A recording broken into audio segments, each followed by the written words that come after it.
Bonjour à toutes mesdames, j'espère que vous allez bien et bienvenue sur ma chaîne YouTube S'aimer plus dans laquelle aujourd'hui je vais vous parler du syndrome de la sauveuse, de manière générale de la posture de la sauveuse aussi dont on parle souvent dans le triangle de Karpman d'Eric Berne, pour pouvoir justement vous expliquer en quoi c'est problématique dans vos relations, comment vous pouvez justement le comprendre et le changer, parce que pour le coup c'est vraiment quelque chose qui arrive souvent, dont on ne prend pas forcément conscience et qui fait partie intégrante de la dépendance affective.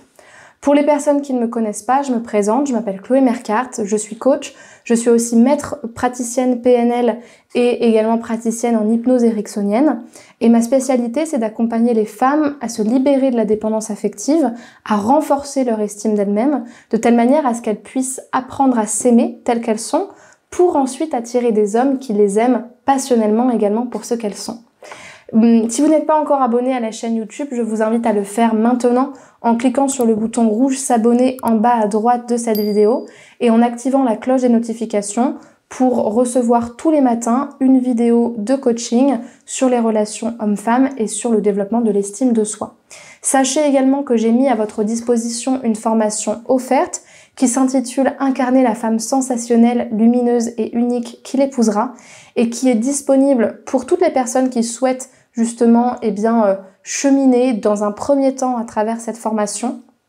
avant de faire un coaching ou avant de poursuivre plus loin ou simplement qui veulent comprendre aussi comment je travaille et quels sont les outils que je peux vous transmettre dans ce type de problématique-là. C'est une formation qui s'adresse à toutes les femmes qui veulent apprendre à renforcer leur estime d'elles-mêmes et mettre ce travail au profit de leur rencontre pour que ça change et pour qu'elles puissent attirer des hommes qui s'engagent avec elles pour ce qu'elles sont. Donc pour accéder à cette formation, vous allez cliquer sur le lien qui est en description de cette vidéo et qui correspond à la formation, remplir le formulaire et ensuite vous la recevrez directement dans votre boîte mail. Maintenant, je vais tout de suite vous expliquer qu'est-ce que le syndrome de la sauveuse et pourquoi c'est négatif. Regardez bien jusqu'à la fin, prenez des notes et ensuite on en reparle. Ce qu'on appelle le syndrome du sauveur ou de la sauveuse, qu'on a également modélisé et vu dans le triangle de Karpman, qui est très connu avec ses différentes postures de jeux psychologiques qui bousillent en fait les relations et qui quelque part nous font sortir de notre carte pour changer quelque chose chez l'autre, et c'est ça qui fait en sorte que les relations se passent mal. Eh bien, le syndrome de la sauveuse, c'est finalement la qualité d'une personne qui se donne pour mission d'aider, de changer, de rassurer, de consoler, en fait, de faire changer l'autre, ou de l'aider, ou de le sauver, alors qu'il n'en a absolument pas fait la demande, qu'il ne veut pas changer, que ce n'est pas à elle d'effectuer ce changement-là, et surtout parce que en fait ça correspond à quelque chose de très personnel.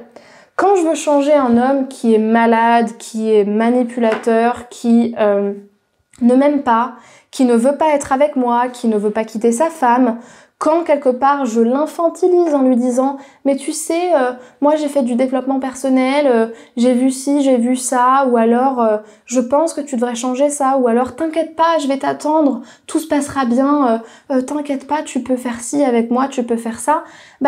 il y a une sorte de dénaturalisation de la relation qui crée un espace extrêmement propice aux relations toxiques et à la dépendance, parce que vous dénaturez la relation quand vous faites ça. Vous sortez de votre carte du monde. En programmation neurolinguistique, on dit souvent « la carte n'est pas le territoire » et il est plus aisé de se changer soi-même que de changer les autres. Donc c'est comme si en fait vous partiez du principe que selon vos filtres à vous, l'autre a besoin d'aide alors qu'il ne vous a rien demandé et que c'est pas à vous de le faire. Et comme vous n'avez pas envie, généralement c'est ça l'histoire, comme en fait vous ne voyez pas ce qui est à changer chez vous et que vous n'arrivez pas en fait à remettre en question vos fonctionnements parce que vous pensez sincèrement que vous avez une bonne intention et que c'est l'autre le problème, en fait ce que vous faites c'est que vous projetez, je dis vous mais c'est pas forcément vous qui êtes en train de regarder la vidéo dans votre individualité, mais les personnes qui s'y reconnaissent projettent souvent leurs propres insécurités dans la relation et notamment sur la personne de l'autre en se donnant pour mission de régler quelque chose qui ne leur appartient pas et qui n'est pas dans leur processus. C'est comme un thérapeute qui voudrait changer l'autre alors que personne ne lui a rien demandé. Une relation, ça ne fonctionne pas comme ça. On vous demande pas d'être égoïste, on vous demande pas de ne pas vous intéresser à l'autre et de ne pas le soutenir, mais c'est quand même pas la même chose que de soutenir et d'aider quelqu'un qui ne vous a rien demandé, notamment dans des débuts de relation, alors que de soutenir son partenaire de plusieurs années qui a besoin de nous, qui a besoin de notre présence. Et encore, quand l'amour est un sacrifice, ce n'est pas de l'amour, mais c'est de la dépendance. C'est compliqué à comprendre quand on n'a pas ce jeu psychologique-là, ou quand on a du mal justement à mettre le doigt dessus, mais c'est vraiment cette posture de la femme qui, quelque part, fait un petit peu l'autruche. C'est-à-dire que j'ai envie de changer l'autre, j'ai envie de faire en sorte que, d'une certaine manière, j'ai aussi envie de le faire changer pour qu'il réponde à mes besoins, donc c'est une posture qui est hyper égoïste en plus, parce que moi, j'ai pas envie d'assumer le fait que s'il change pas, je vais devoir m'en séparer. S'il change pas, je vais devoir dire non, ou s'il change pas, c'est moi qui vais devoir en dépendre volontairement. Donc c'est une posture qui est quand même malsaine pour la relation et qui doit absolument être identifiée pour pouvoir vous libérer de cette posture-là et être finalement vraiment vous-même sans être dans votre blessure, ou alors pour pouvoir libérer l'autre aussi de quelque chose qu'il n'a pas demandé et pouvoir lui permettre aussi de s'engager librement dans la relation. J'espère que cette vidéo vous aura plu. Si c'est le cas, laissez-moi un commentaire à ce sujet ou posez-moi vos questions dans les commentaires.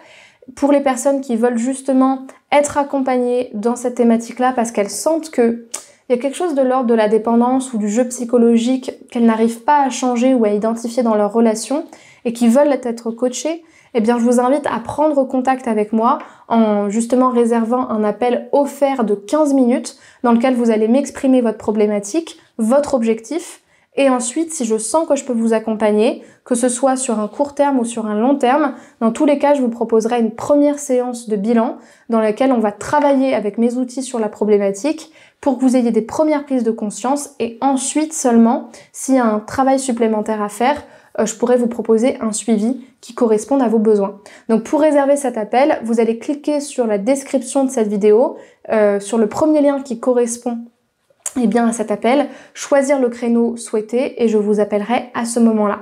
Je vous invite également à vous abonner à la chaîne en cliquant sur le bouton rouge en bas à droite si ce n'est pas fait et à me rejoindre sur les réseaux sociaux, TikTok, Facebook, Instagram. Vous pouvez m'écrire en privé sur Instagram, me poser vos questions et le podcast C'est mes plus sur Spotify dans lequel vous allez retrouver mes différents podcasts sur les relations amoureuses et sur l'estime de soi. Pour les personnes qui veulent prendre conscience de mes différentes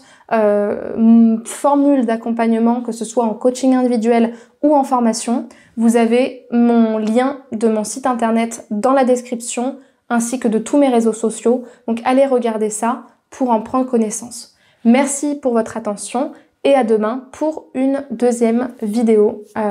justement une prochaine vidéo. Au revoir.